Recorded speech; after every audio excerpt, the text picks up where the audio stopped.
First derby game for you here. Yes. What do you think created the victory for you guys?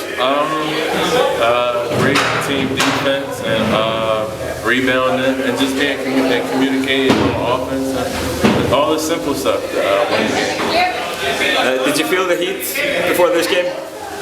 Not really, but the way the community embraced it around me, I kind of got more excited to heat anything.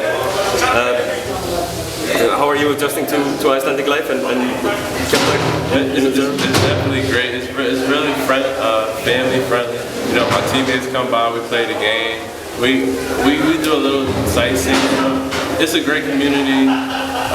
The food is great, and the landscape, and then the whole Catholic.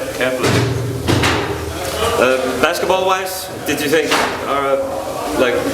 do you think is the basketball different than you thought it was? Yeah, the out of bounds line, it's a lot of lines, so it's real tricky.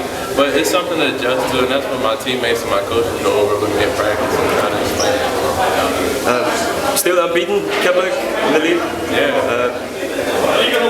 Next game against Höttur at home. Yep. You plan to keep that unbeaten record? Yeah, you definitely, we take one game at a time, and we push each other in practice and get that out of practice, extra work in, get extra shots, and do everything to put us in the best position to win.